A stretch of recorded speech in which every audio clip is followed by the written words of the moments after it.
Donc on va accueillir maintenant les avocates Thérèse Lefay et Charlotte Bien pour nous parler des aspects financiers et fiscaux de la société coopérative. Et je leur cède la parole pour 30 minutes. Bonjour à tous. Merci beaucoup de votre accueil. Voilà, donc je m'appelle Thérèse Lefay, je suis avocate en droit des sociétés au sein du cabinet Lime, et ma consoeur Charlotte Bien, qui se présentera, mais est avocate fiscaliste au sein du cabinet fiscaliste Arteo. Donc l'objectif de notre présentation, c'est vraiment de manière assez ciblée, mais sans évidemment être exhaustive, d'aborder avec vous quelques aspects financiers et fiscaux de la société coopérative, avec le cas échéant des questionnements qui pourraient surgir sur l'application de ces principes dans le cadre des coopératives d'habitants. Est-ce que ça va pour le volume? Tout le monde entend? Oui? Ok. Alors, premièrement, quelques aspects financiers de la coopérative. Mon exposé, je vais d'abord rappeler une série de principes et faire une mise en contexte de la société coopérative en tant que telle dans le cadre du Code des sociétés et des associations. Ensuite, j'aborderai quelques aspects qui sont liés à l'entrée et à la sortie des actionnaires ou des coopérateurs, comme on les appelle en coopérative, qui ont déjà été un petit peu évoqués, mais voilà, on va se concentrer sur quelques aspects un peu techniques. Ensuite, j'aborderai les droits des actionnaires, donc les droits qui sont liés aux actions, et quelques possibilités d'organiser des équilibres au sein des différents actionnaires, notamment sur le plan financier. Et ensuite, on abordera rapidement les agréments qui sont ouverts à la coopérative et qui ont déjà aussi été un petit peu évoqués dans les exposés précédents. Et ensuite, je passerai la parole à Charlotte qui abordera les aspects fiscaux. Donc, quelques principes dans les grandes lignes, puisqu'on en a déjà parlé. La coopérative est une société. Elle est donc régie par le Code des sociétés et des associations, où se trouvent les dispositions qui régissent la coopérative. D'une part, dans la partie 1, qui contient les dispositions générales applicables aux personnes morales visées par le Code. Dans le livre 6, qui est un livre spécifiquement dédié à la coopérative. Et alors, il y a aussi le livre 8, que je n'ai pas mentionné dans le slide, mais qui est le livre qui traite alors des agréments dont on parlera à la fin de l'exposé. Alors, une distinction fondamentale qui doit être faite et qui a été clarifiée par le Code des sociétés et des associations, c'est la distinction entre la société et l'association. S'entend association sans but lucratif. Je vous ai remis les définitions ici, c'est un petit peu long, mais ce qu'il faut à ce stade retenir, c'est que par principe, une société doit avoir dans ses buts, donc ce n'est pas forcément le seul but, mais en tout cas un des buts qu'elle doit avoir, c'est de distribuer ou de procurer à ses associés un avantage patrimonial direct ou indirect. Quand on dit indirect, ça veut dire par le biais d'économies. En revanche, une association, elle ne peut pas distribuer ou procurer directement ou même indirectement un quelconque avantage patrimonial à ses membres. Donc ça, c'est vraiment la ligne de démarcation qui a été choisie par le Code des sociétés et des associations et qui clarifie en fait un certain nombre de débats qui avaient eu lieu par le passé. Alors vous allez me dire, oui, mais ici, dans les sociétés coopératives, et Mme Kerr l'a dit, normalement, l'idée première n'est pas de procurer un avantage patrimonial. Donc comment est-ce que la société coopérative se retrouve dans tout ça? D'une part, une des caractéristiques qui n'est pas la seule et qui peut être modélisée, c'est que, comme vous le savez, dans une société coopérative, en général, les actionnaires ont également une autre qualité. Donc, ils sont par exemple les usagers. Dans une coopérative d'habitants, ce sont les personnes qui vont utiliser les services qui sont fournis.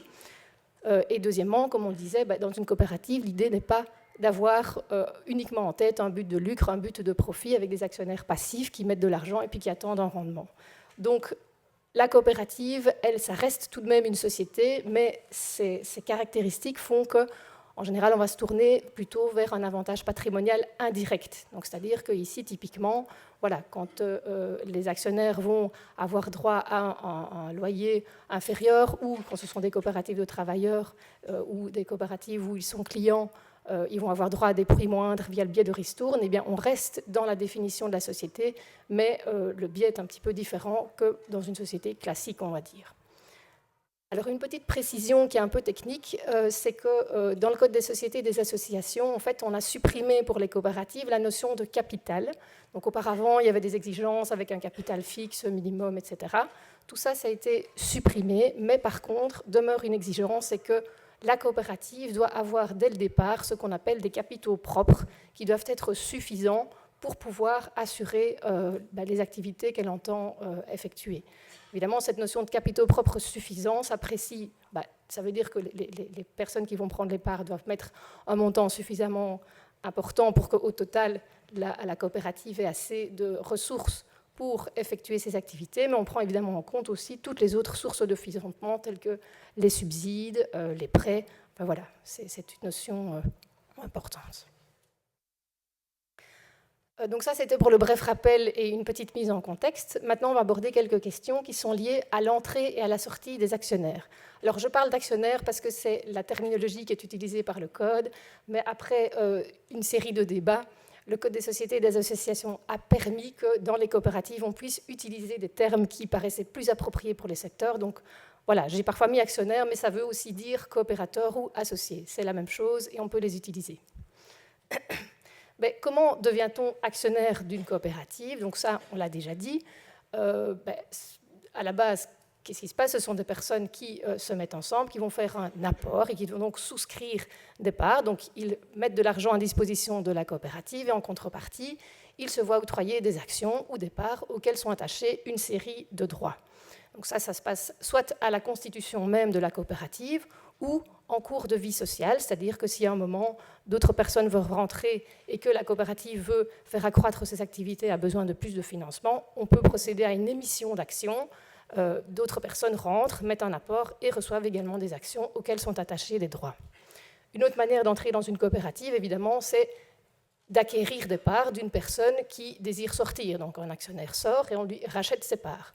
Donc ça, dans ce cas-là, ce sera simplement une vente. Il y a aussi évidemment d'autres manières de transférer les parts, quand il y a une succession, ce genre de choses, mais voilà, ça on ne va pas aborder ici. Alors, attention que dans une coopérative, même si l'idée c'est que chacun puisse pouvoir faire appel à une coopérative pour remplir les besoins qu'il rencontre, une des caractéristiques principales dans les coopératives, c'est que c'est par définition une société où ne rentre pas qui veut, puisqu'il y a des conditions spécifiques qui doivent être prévues par les statuts pour pouvoir être actionnaire, et elles s'appliquent tant pour la souscription de parts que quand il y a un transfert de parts existante entre deux personnes.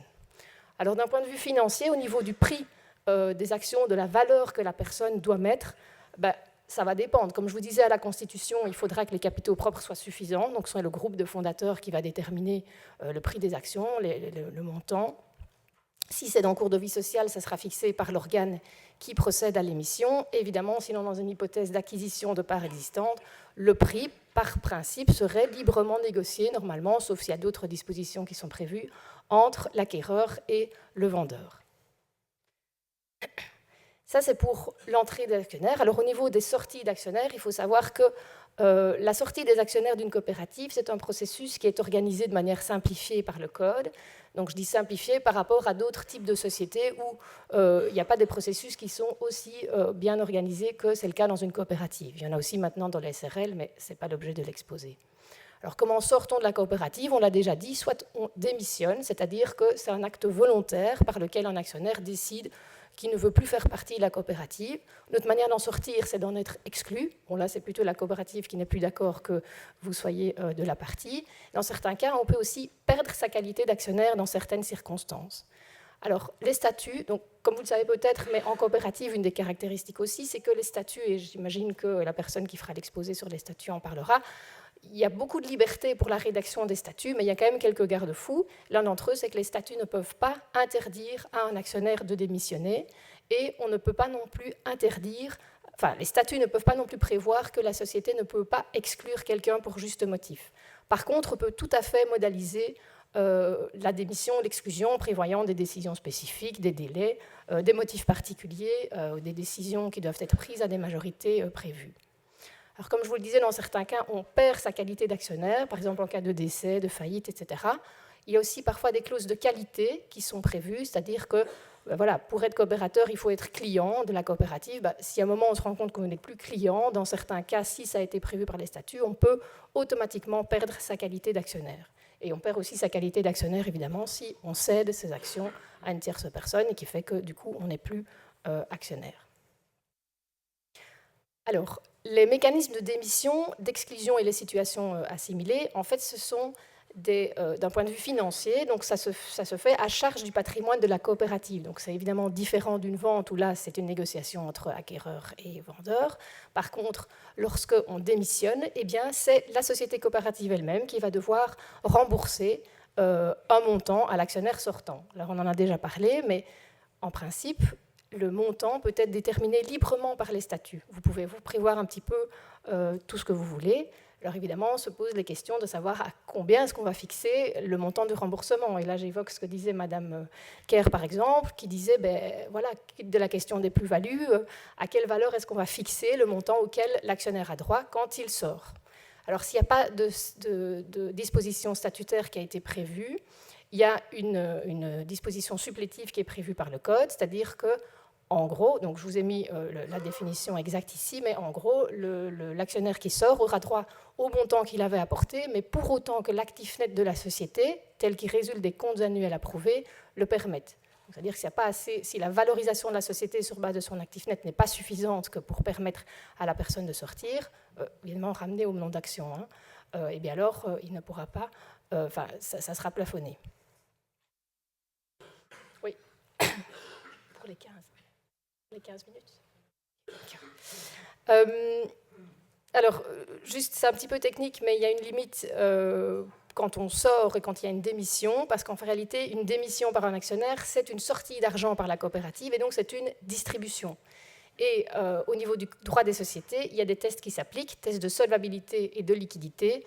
Je ne vais pas m'attarder là-dessus, mais donc en gros, si le fait de sortir l'argent pour rembourser l'actionnaire peut mettre la coopérative en difficulté, que ce soit du point de vue de sa solvabilité ou de sa liquidité, eh bien alors on ne peut pas le rembourser tout de suite. Il aura toujours droit au montant, mais l'exigibilité du paiement sera suspendue. Alors un autre point que je voulais aborder avec vous et qui fait aussi écho à ce qui a été dit, c'est les droits des actionnaires et les classes d'actions. C'est-à-dire que, comme je vous disais, quand on fait un apport, on reçoit en contrepartie des actions auxquelles sont attachés divers droits. En principe, ces droits sont identiques pour tous les actionnaires. Ça, c'est le principe de base. Mais, à nouveau, les statuts peuvent créer ce qu'on appelle des classes d'actions. C'est-à-dire qu'on va créer des droits distincts en fonction des classes auxquelles les actions appartiennent. Et là, la liberté est assez grande. On peut prévoir diverses classes d'actions et c'est assez utile en coopérative puisqu'en fonction des profils des différents coopérateurs, on peut prévoir alors des classes distinctes. Des coopérateurs qui sont fondateurs, les investisseurs, ou ceux par exemple qui voudraient mettre de l'argent, ou les pouvoirs publics qui souhaitent soutenir l'initiative, ou d'autres coopératives qui veulent être des partenaires mais qui ne seront pas spécifiquement des usagers, eh bien alors on peut prévoir des classes distinctes avec des personnes qui auront un rôle différent. Il y a une autre manière aussi de prévoir des droits spécifiques qui ne sont pas attachés aux actions mais qui sont attachés à la personne de l'actionnaire, plutôt à sa qualité, mais ça c'est un petit peu technique. Voilà, c'est juste une autre manière d'organiser les différents rôles, mais je ne vais pas m'attarder là-dessus.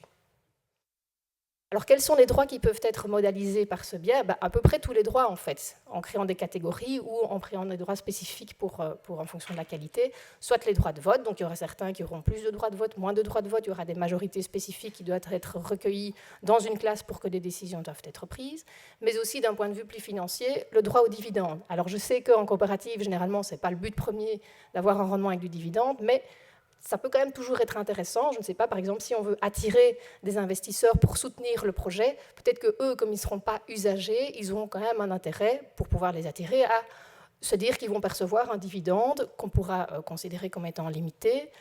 Et par contre, les autres recevront un rendement en quelque sorte, pas vraiment via un dividende, mais plutôt sous forme donc, de ristourne.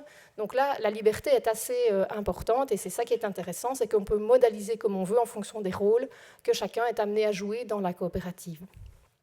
Possible aussi de modaliser le droit au remboursement, donc en cas de sortie, de dire, voilà, le coopérateur usager, pour faire face à des questions de plus-value, aura droit, lui, au montant de son apport avec la valeur actualisée de l'actif immobilier, et par contre, d'autres qui, par exemple, ont simplement mis de l'argent pour soutenir le projet, peuvent sortir en sortant à la valeur d'apport, peut-être avec un petit droit dans les réserves.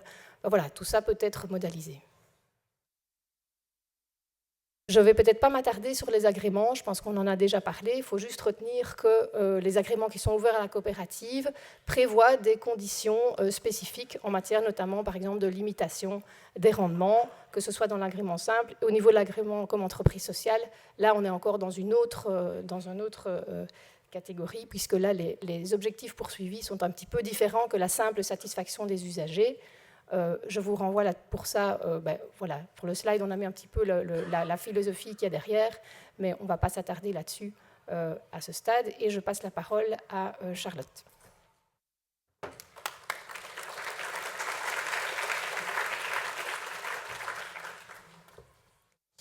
Voilà, bonjour à tous.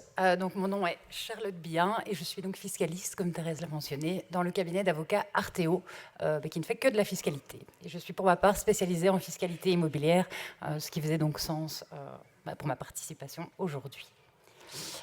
Alors, la société coopérative, donc comme Thérèse l'a mentionné, c'est avant tout une société. Donc même si elle présente des similitudes avec la SBL, ça reste une société.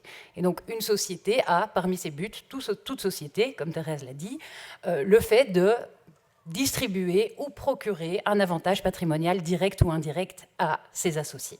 Alors, c'est vrai que la société coopérative, par rapport à une société ordinaire comme une SA ou une SRL, n'aura pas spécialement vocation à distribuer régulièrement un dividende, plutôt peut-être des ristournes, comme Thérèse l'a dit. Il n'empêche que selon le CSA, donc le Code des sociétés et des associations, et selon les statuts de la société coopérative, cette éventualité d'une distribution de dividendes existe. Et en fait, le fait même que cette éventualité existe fait que la société coopérative passe sous le champ d'application de l'impôt des sociétés. Parce que pour l'impôt des sociétés, il suffit d'exercer des opérations de caractère lucratif et l'éventualité d'une distribution de dividendes suffit. Alors, dans les très grandes lignes, qu'est-ce que ça implique d'être assujetti à l'impôt des sociétés ? Eh bien, c'est que la société coopérative, si elle est belge, va être assujettie à l'impôt des sociétés en Belgique sur ses revenus mondiaux. Alors, la société coopérative d'habitants n'aura pas spécialement vocation à recevoir des revenus de sources étrangères, mais c'est toujours bon à savoir. Sous réserve évidemment de l'application des CPDI, des conventions préventives de la double imposition qu'aurait conclu la Belgique avec d'autres États. Alors ce bénéfice, ces revenus sont déterminés à la base du bénéfice comptable de la société. Bénéfice comptable auquel le droit fiscal vient ensuite apporter des ajustements à la hausse, en rejetant par exemple la déduction de certaines dépenses, ou à la baisse, en exonérant certains revenus, comme les plus-values sur actions, c'est bien connu.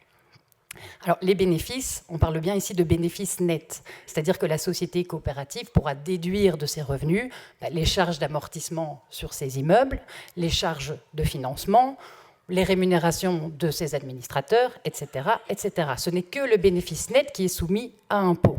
Alors, comme on l'a vu, comme la société coopérative n'a pas vocation à réaliser d'énormes profits, certainement que le taux effectif d'imposition sera très faible. Elle a une possibilité d'imputer le précompte mobilier, mais c'est peut-être anecdotique pour la société coopérative. Et alors, important, le taux d'imposition, donc le taux sur lequel va s'appliquer, qui s'appliquera aux revenus, aux bénéfices nets de la société coopérative, est de 25% en Belgique. Ça, c'est le taux ordinaire. Il existe toutefois un taux réduit de 20% qui s'applique sur les 100 premiers milliers d'euros de bénéfices sous certaines conditions, notamment d'être une petite société, et les sociétés coopératives d'habitants le seront généralement, et de rémunérer suffisamment les administrateurs.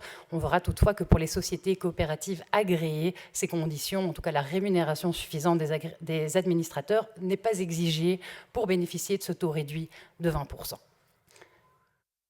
Alors, je l'ai dit, en principe, la société coopérative est assujettie à l'impôt des sociétés.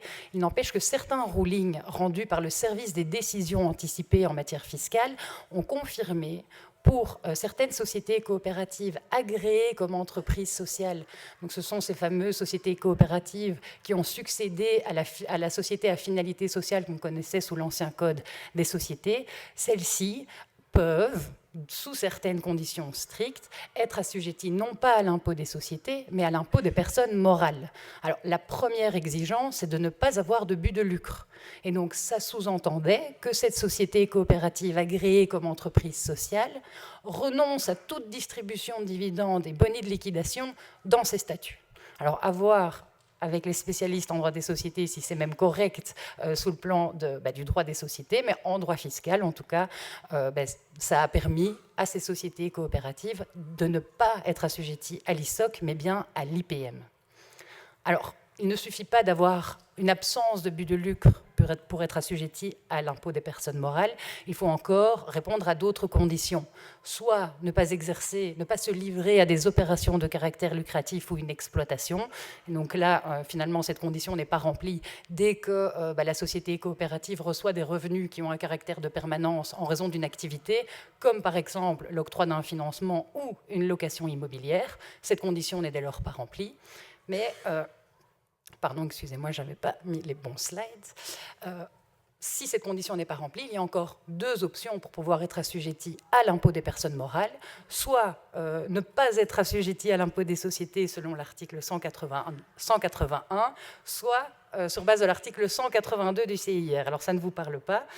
L'article 181, ça vise en gros des domaines privilégiés. Donc une société coopérative qui agit dans un de ces domaines sera assujettie à l'impôt des personnes morales. Mais là, ça s'écarte de la société coopérative d'habitants, donc je vais passer.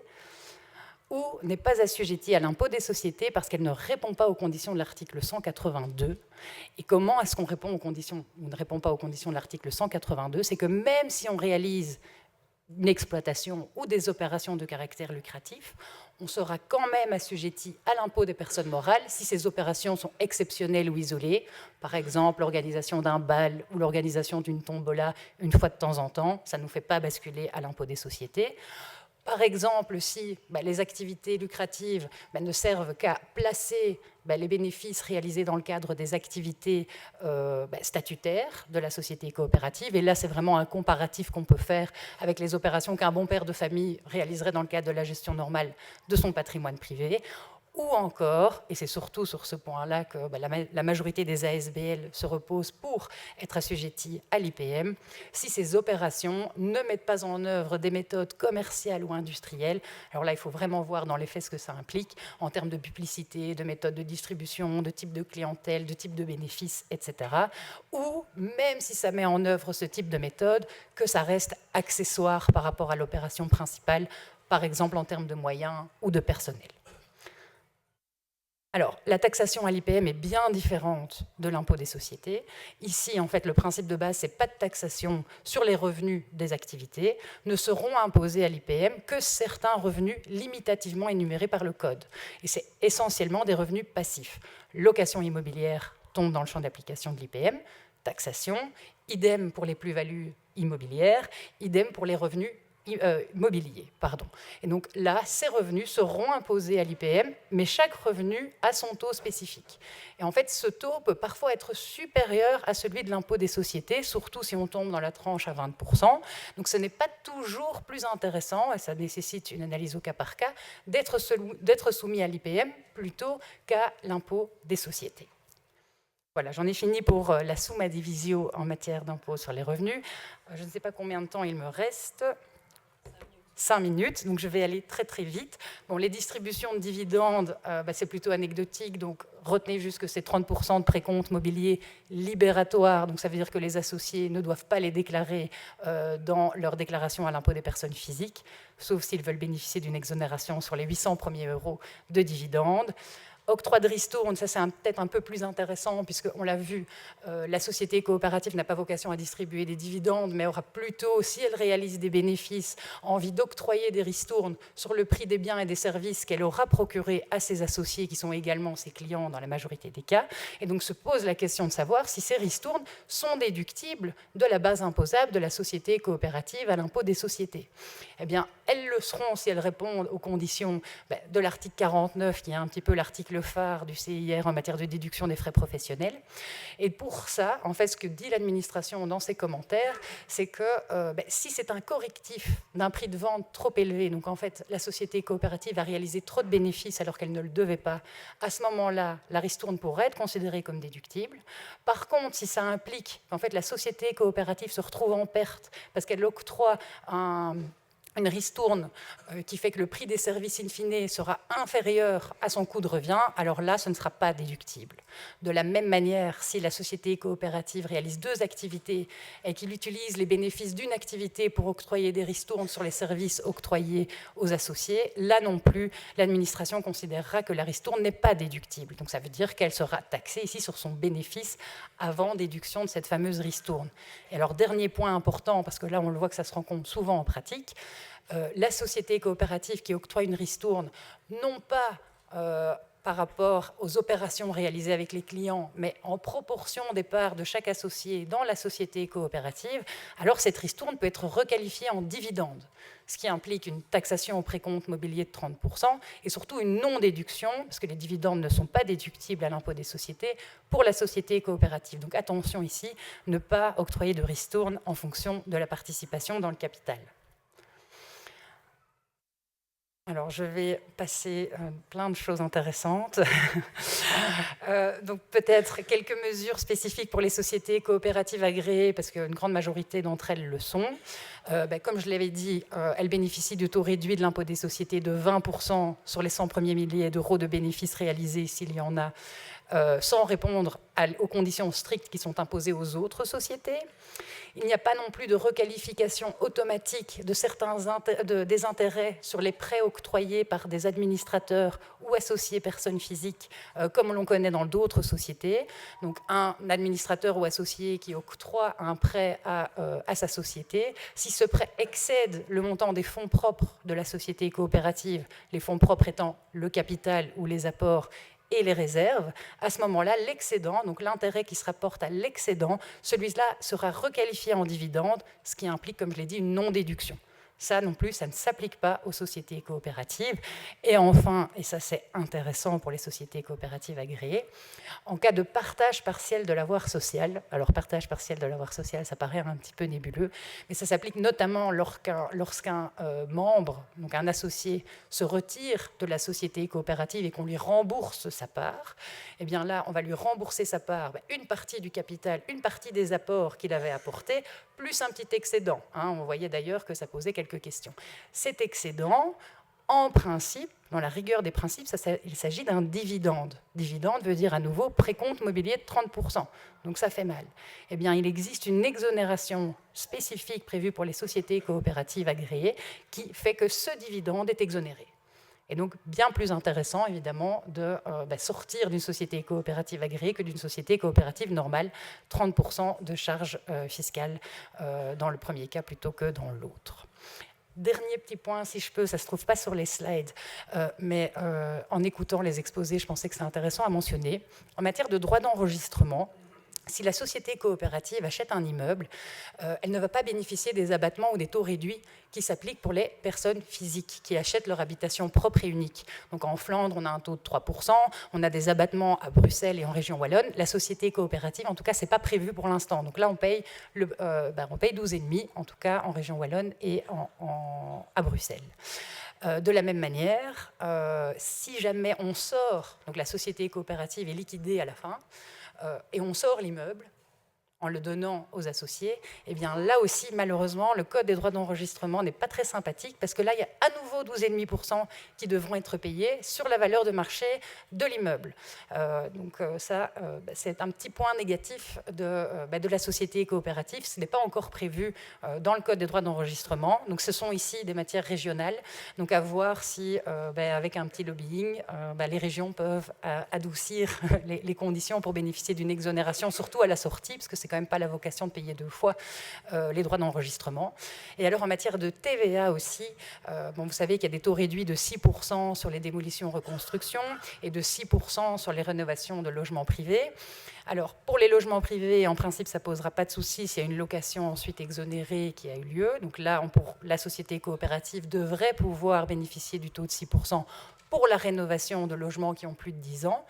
En revanche, pour la démolition-reconstruction, les règles ont été durcies le 1er janvier 2024 et ce taux ne s'applique plus qu'au maître de l'ouvrage personne physique. Donc c'est le maître de l'ouvrage personne physique qui a acheté un bâtiment à démolir, qui le démolit, reconstruit avec du 6%, ou un investisseur, qui peut être société ou personne physique, qui le destine à la location de longue durée dans le cadre de la politique sociale, c'est-à-dire à l'intermédiaire d'une agence immobilière sociale, ce qui ne sera pas toujours le cas dans le cadre des sociétés coopératives d'habitants, donc ce qui veut dire 21% de TVA sur les coûts des travaux non déductibles. Voilà, désolée pour ces mauvaises nouvelles, mais merci pour votre attention.